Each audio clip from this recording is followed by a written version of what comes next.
An offended friend is harder to win back than a fortified city, Proverbs 18:19 says. And you have lived inside that sentence without naming it. Someone hurts you once, and replying starts to feel heavy. Explaining starts to feel unnecessary. In the conversation, you shorten your answers. In the group, you sit back instead of leaning in. Distance does not arrive suddenly. It accumulates through silence, missed replies, and unanswered questions, until a wall stands where connection used to be. You do not announce the withdrawal. You do not call it retreat. You say you are busy. You say you are fine. But fortified cities do not explain themselves, and a fence does not ask permission before it locks the gates. After the wall forms, modern life makes it easier to keep it standing than to question it. In conversation, saying less is interpreted as emotional control, not withdrawal. In messages, delayed replies signal boundaries, not uncertainty. In groups, staying quiet looks mature because visibility now carries risk. The environment rewards this immediately. Speed favors people who create the least friction, and friction usually comes from explanation, clarification, or emotional presence. So distance becomes efficient. You do not have to justify yourself. You do not have to reopen what hurt you. Silence lowers demand without requiring a story. Digital spaces intensify this because ambiguity protects you. A short response can mean anything, and meaning is no longer your responsibility once it is sent. Others fill in the gaps. Some read confidence, others read disinterest. Either way, you are not pressed to explain. The system adapts quickly. Conversations move on. Groups reorganize. Decisions finalize without pause. You remain present enough to avoid attention, distant enough to avoid exposure. This balance feels intelligent because it costs less. It saves energy. It avoids a second injury. Modern norms quietly reinforce it. Boundary language replaces repair. Efficiency replaces curiosity. Being hard to read becomes an advantage because it limits claims on your time. What is rarely noticed is that this version of distance is not reactive, it is adaptive.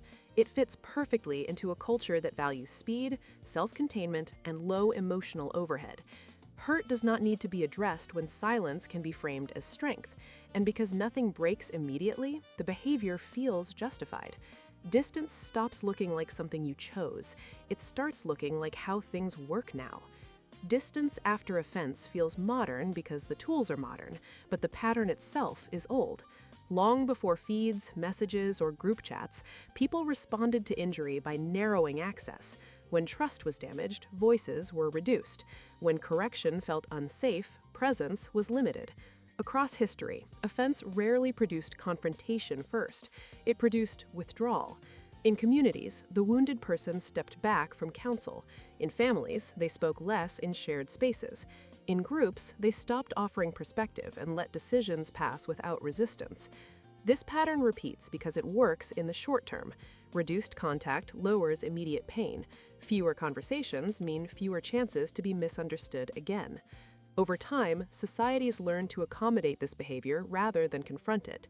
Groups adapt around the quiet person. Authority stops putting pressure on them. Peers stop asking questions that might reopen tension. The pattern survives because it does not look disruptive. It looks contained. Historically, the offended were not always expelled.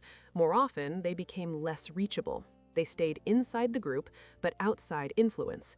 That position felt safer than open conflict, and it preserved dignity without requiring repair. Records across eras showed the same outcome. Silence protected reputation, distance preserved status, withdrawal avoided public vulnerability. When injury met pride, retreat appeared wiser than engagement. The community accepted this because it reduced friction and kept order intact. The behavior passed quietly from one generation to the next, not taught, but observed and repeated. The setting changes, but the response does not. When hurt is paired with status, distance becomes the preferred defense, not because it resolves anything, but because it postpones exposure. Scripture records this pattern without sentiment. Proverbs 18:19 does not describe rage or bitterness, it describes inaccessibility. A fortified city is not loud when it closes, it simply reduces access. Proverbs 18:1 notes that whoever isolates themselves seeks their own desire, and that desire is often control over exposure, not peace. Jeremiah 17:9 warns that the heart is deceitful above all things, and isolation gives that deception room to operate unchecked. These verses do not chase the wounded back into connection. They mark the condition that follows when silence replaces engagement. Reduced counsel, hardened perspective, narrowed perception.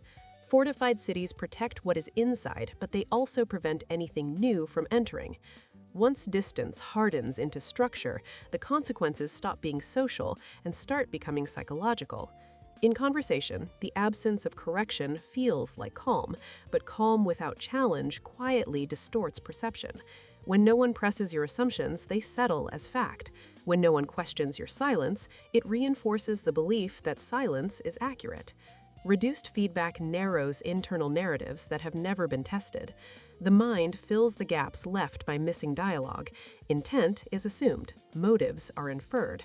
Silence from others is interpreted through the same lens that created distance in the first place. You feel clear, but clarity here comes from lack of resistance, not alignment. Over time, the original offense no longer needs to be remembered. The structure now sustains itself.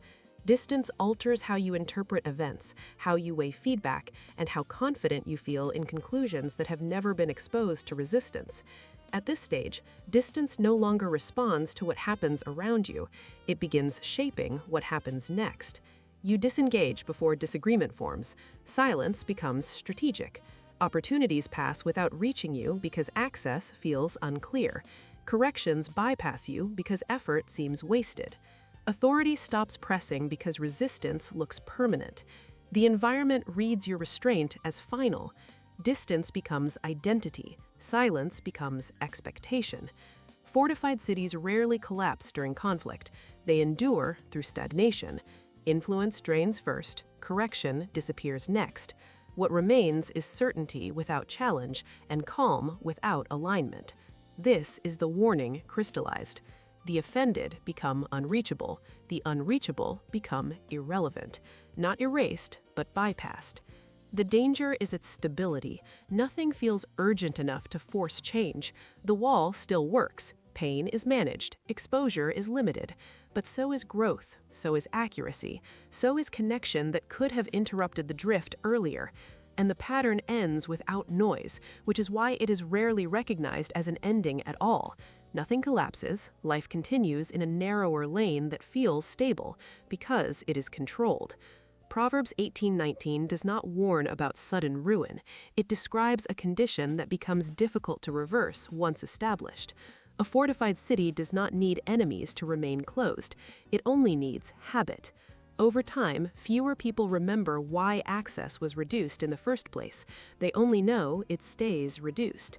The danger is not being alone. It's being unreachable in moments that matter. When something finally requires closeness, correction, or alignment, the pathways feel foreign, almost impractical. Silence has trained everyone not to expect entry. What began as protection now defines the limits of what can reach you and what can leave you. Fortified cities do not announce when they stop serving life. They simply stand, unchanged, while everything meaningful learns to move around them instead.